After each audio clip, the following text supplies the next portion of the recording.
Nancy, the families of the kids who were slain all are mentioned all the time, but I don't hear about the other two girls in the house that survived. Don't they have a say in the plea deal? Ooh, good question, Nancy. There were two roommates who survived in the house.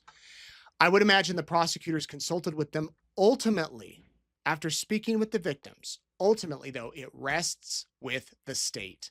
This is the state's case. They get to decide. And when you have so many victims, it can be hard to get everybody on the same page, as we've seen kind of with some of the families that want the plea and then the one that doesn't. It can be hard, and I'm sure it's a lot to process. But yes, they can consult with the two surviving roommates, but ultimately the prosecutor decides the plea deal. What is the written factual basis document that Coberger wrote? Is it his version of the accounts? Kathy asks. I don't know if I've seen that. They've referenced it today, obviously, and I think they have to get it in writing for him to say, yes, I did it. Now, does he have to go into great detail about why? No. In fact, the state never has to prove a motive when they go to court. They just have to prove that he did it beyond a reasonable doubt. So it can be basically what he told the judge. It'll be fascinating if that becomes public, to see what he wrote. And I imagine it would be. I imagine it would be a public record. Judy says, will I attempt to one day interview the families? I would love to interview the families. I'm going to be honest. I have reached out to a few early on, and I just haven't followed up. I've been so tied up with other news and other trials and whatnot. But if the families would want to talk to me, I would love to speak with them. There's a lot of people in Eastern Idaho that have ties to the University of Idaho, went to law school there, or went to school, or have family up there. So yeah, I'd love to talk with them. Can the public or family do anything to change the plea deal? Well, not anymore. It's on the record. And, if he signed it, I guess perhaps he could come in a few days and say, never mind, I want it off the table. But I don't think that's going to happen. Rosemary, will Coberger ever have to share details of how he committed the heinous crime? The most he will have to share is what he shared today. He admitted guilt. He doesn't have, there will still be unanswered questions for a long time. And, maybe one day he'll tell all. You heard what Howard said there, that he thinks he might talk. I don't know. That would be interesting. Nate, will you be at the sentencing? It's very close to Lori's. I know. I don't know if I'll make it to the sentencing, simply because I fly to Arizona the very next day, and so that's a lot to go. But I'll be covering it regardless. I'll be covering it from here if I don't make it out there, or we might go there and then fly to Arizona. So I'll keep you posted. Will family get to speak at sentencing? Good question. Yes, they will. They will get to read victim impact statements. They don't necessarily have to take the stand if they don't want to. They can submit a letter, but they will get to speak. They will get to address Coberger. Coberger will also get to read a statement if he wants, or he may remain quiet. It all depends, but he will be given time if he wants to say something. Does Idaho have the death penalty? Sharon asked. Yes, it does. And that means that if a jury finds someone guilty of first-degree murder and death penalty is on the table, there then becomes a mitigation part of the trial where the more witnesses can be called. We saw it in Chad Daybell's trial, where the prosecution called witnesses arguing that Chad Daybell should get death.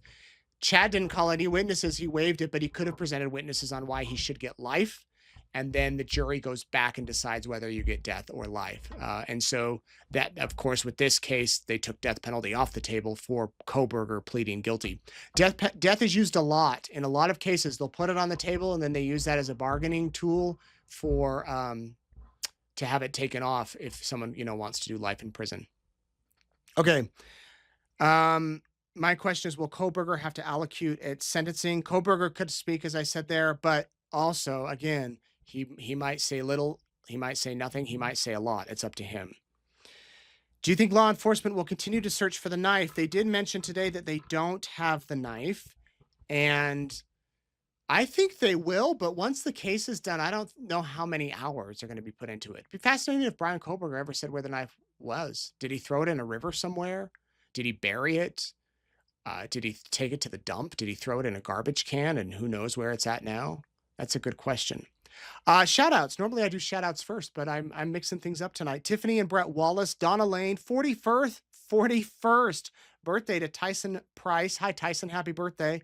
Peggy Schaefer, Charlie Barrow, Paige Welts, Jolanda Van Morsel. Oh, I love your name, Jolanda. Or maybe it's Yolanda, but it's spelled with a J. Leslie Mitten, Skylar Sanchez, Becca Sawyer, and Eric Jasper. We have people watching from all over the world. This is incredible, crazy. Almost said incredible, crazy. Incredible, crazy.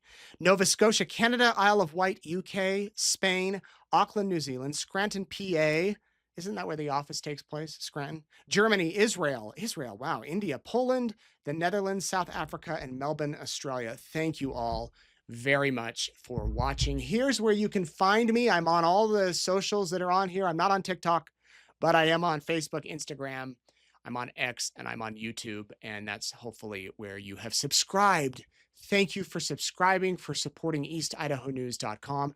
We'll be back tomorrow night. We'll wrap up the week, the short week. Rachel Smith, prosecutor, is going to be here. I'm going to get her thoughts on the Cobberger ruling, on my interview with Lori Vallow Daybell, on other crime things that are happening. And I'd love to hear your questions and your comments tomorrow night. And then it's the 4th of July.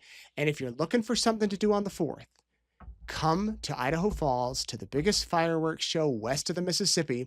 East Idaho News is doing helicopter rides. We still have a few slots left. You can sign up at EastIdahoNews.com and come and ride on a helicopter on the 4th of July. It's incredible. You fly over the Idaho Falls, like the actual falls. You go out over the mall, over Melaleuca Field. It's a really fun time. And you get to meet all of us, the East Idaho News team. So there you go. We'll be back tomorrow night, 7 o'clock Mountain. Thank you all so much for watching. This is Courtroom Insider. I'm Nate Eaton. Until next time.